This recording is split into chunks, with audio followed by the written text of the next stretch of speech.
Hello there, McGrathies. It's your daddy Steve back again with my very first fanfiction reading.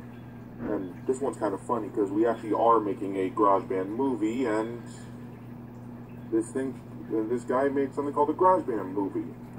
And anyway, it's on the Grojband wiki, and it's made by a user called Sonic Minions 99 on his user blog. Seriously, it was like his only post there. Before we read this, he actually had like a little intro. So it's like, hello there. My name is Sonic Minions 99. Just picture this in your head. Let's say that Universal Pictures hired Steven Spielberg, one of the greatest directors in movie history, to team up with Illumination Entertainment, the creators of Despicable Me, to get in contact with Neptune Studios to create a film adaptation of the wicked cool cartoon that we're right here for. I mean, it probably won't ever happen. Tough, isn't it? Well, it is happening because again, I know what goes on at DreamWorks, despite the fact that I'm currently on strike. Okay, that's why I created the story that you're about to read. If I were you, I'd watch the video before reading the story. And by the way, the video that they put here is Smash God 1999's 10 subscriber special. You know, where Universal Pictures and Illumination Entertainment did the Grojband movie. So, and for me, it's DreamWorks, of course, for all of you, and it's 20th Century Fox doing the distribution with Sony in every other country, like if you're in the UK or Canada or whatever. Yeah, they also got MGM on there. But I'm a little suspicious. It mentioned Steven Spielberg on there, and we got Steven Spielberg in on the movie, but I'm going to shake that off. Shake it off, shake it off. Okay, enough chit-chat. Let me read the story. Okay. Our story begins at the broad ocean. The camera jogs to the left, where sits a solitary little island where palm trees form the shape of a guitar above some other green plants, while playing the last few bits of the instrumental Grojband theme song. The camera zooms through the jungle and halts at a beach. A man pulls a lifeboat on the sand, dragging an oar. A very tall ship sits off the coast. Dressed in a waistcoat and floppy hat, the man unfurls an ancient map where an X marks the spot on an island. He holds it up, facing across the beach to the jungle, then marches in. Over the jungle, words appear. Universal Pictures presents. He hacks through the foliage. A Todd Kaufman, Steven Spielberg, Chris Meledandri production. The long-bearded man hooks his face through the fronds and checks the map. Something catches his eye. A skull atop a wooden sign that reads booby traps. The pirate's like, booby traps! He hacks it down and tramples over a skeleton. A tarantula crawls out of the skull. Beneath bushy brows, his eyes sparkle at the sight of a clearing where a skeleton holds an ancient book. On its cover is the image of a diary with a heart on it. The Grojband movie. And so the pirate's like, there you are, my lovely. He does some fancy footwork along the paving stones, setting off huge spikes that erupt from between the rocks behind and beside him. He reaches the skeleton, and so he's like, what's that? Take the book? I don't mind if I do. Within a blur, he swipes the book from the skeleton, then goes, at last, it is mine. Finally, you are mine. The skeleton, which has fallen, gets back up. The pirate takes a boxing stance. All right, let's do this. Bare knuckles. Bring it on, Skinny. You don't scare me. The skeleton swings and misses, then finally succeeds, sending him across the water to his ship. The Orb Experience play cards on the deck. You got any sevens? Go fish! The pirate crashes down between them. Is that all you got? He kisses the book, tucking it under his arm. He grabs a rope and swings to the quarterdeck, hauling up the anchor and lowering the mainsail. He grabs the wheel and leans back as the ship's hull glides through the water. Now he steps out of the crow's nest and lands at the captain's chair, where he presses the autopilot button on the ship's wheel. He sits back and opens the book. It has a library pocket inside the cover.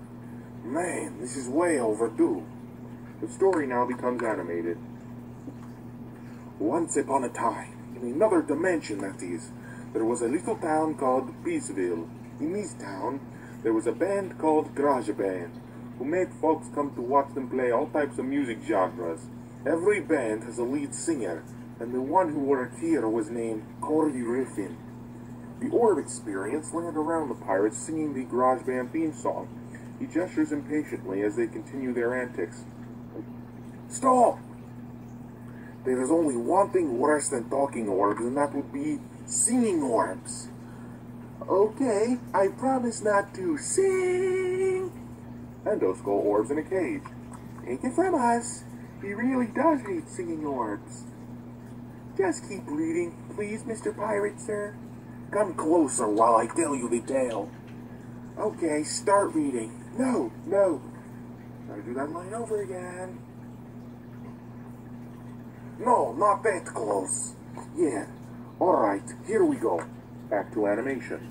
Now, Corey loved his job as a lead singer more than anything. And that he sang a lot because he loved everything. He loved his twin friends, Kin and Con. Then comes his best friend, Lenny. He holds Lenny in his arms. He loved playing video games and eating from his favorite fast food restaurant, Belchie's. He loved singing and playing his guitar for the folks of Peaceville just as much as they loved going to his band's concerts. Why, you may ask, do they love these small indie bands so much? Why do they go there after breakfast, lunch, and dinner, despite their doctor's warnings? And so the guy's doctor is like, well, we go on in a week. And the guy's wife is like, oh, Harold. So Harold, his doctor, and his grieving wife all listen to Grojband's music. And then, Rockbeard just goes on, like, it was a secret. No one will share what was in these songs that made them so catchy. And frankly, no one cared. Except for the Newmans. The Newmans lived in a house right across the street from Grojband, where no one went because the songs were really bad. So Carrie's like, now is that really necessary? And he's like, he's kind of right, Carrie.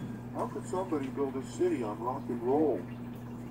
And so Rockbeard's like, Gary had made it his life's work to steal the source of Grojband's music. So Carrie's like, Corey, please, let's talk about this. And so Rockbeard continues, and Corey was always there to protect it. But today, things would be different. So you see Corey empties the trash. Then Con's like, good morning, Corey. Corey's like, morning, Con. You here for your pre-lunch band practice? Con's like, I'm having double band practice today. One for me and one for my friend. So Corey's like, have I met this friend? Con's like, you know me, Corey. But, he's squeezing his belly like a mouth. So Corey's like, I'll find an instrument for you, Con's tummy. As Con leaves, Corey looks up at a military plane. It drops a giant jar of tartar sauce from the bomb holder. Ken counts his money below. 13? 14? 15? Corey's like, hey Ken, do you find it strange that a giant jar of tartar sauce is about to hit us? Ken's like, tartar! Then tartar sauce explodes everywhere. Then Ken goes, sauce? And Carrie's like, bullseye! The plane flies off as they watch through dripping tartar sauce. And Corey's like, Carrie! Ken's like, so it's a food fight she wants, eh? So you see Carrie's like, welcome to Air Newman's. Please put your seatbacks and tray tables up as we're now approaching our final destination. So an anti-aircraft gun rises from the roof of the Grojband house. Ken's like, okay, Con, load the potatoes. Con's like, Master Scallop, sir. Ken's like, no, Con, raw. Then Con's like, sir, yes, sir. He loads potatoes into the gun, and Con's like, locked and loaded. Then you see Corey going like, don't worry, Trina's diary. You'll be safe in her room. Fire! And then potatoes shoot out like bullets. Carrie's like, potatoes? Carrie swings the plane to dodge them. Ken's like, she's closing it. Ooh, excuse me. Damn. So, where was I? Okay. So Ken's like, she's closing in. Con's like, I think we have a few minutes before she gets here. Then Ken flips the binoculars and Con's like, oh, she's right on top of us. The propellers top the potatoes. And so Party Danimal looks up. Hey, it's raining fries. Carrie's like, it's going to take a lot more than potatoes to bring this baby down. Potatoes slam to the nose and shear into the wings. Carrie's like, or maybe not. Inside the garage, people watch the plane go down. So Ken's like, wait a minute, Con, look! She's got a tank!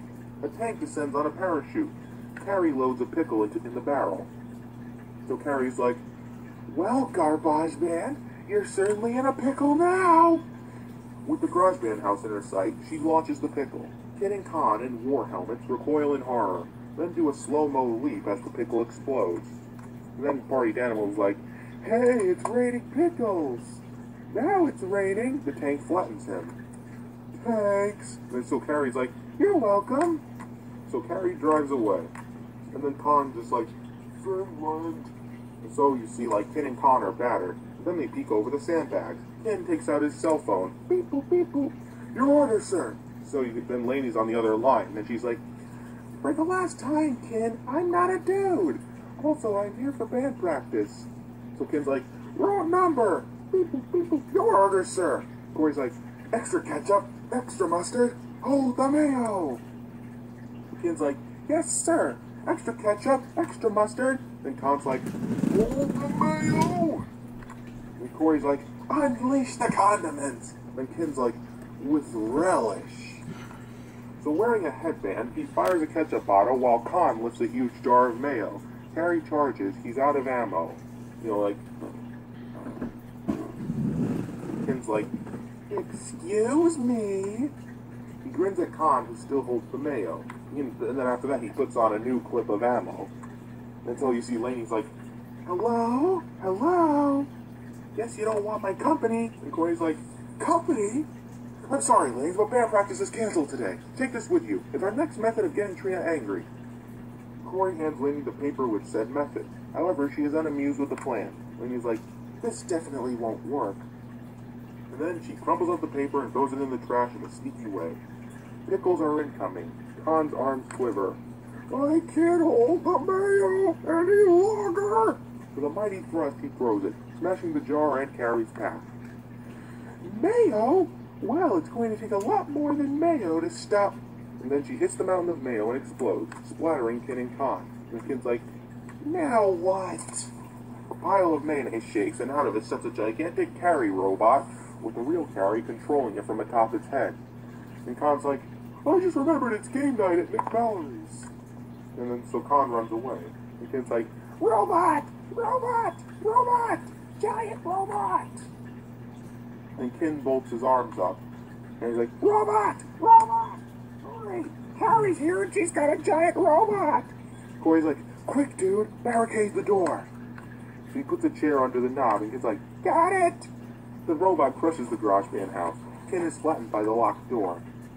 I'll take one diary to go. The robot tears away more ceiling and reaches for Corey, who protects Trina's room's door safe.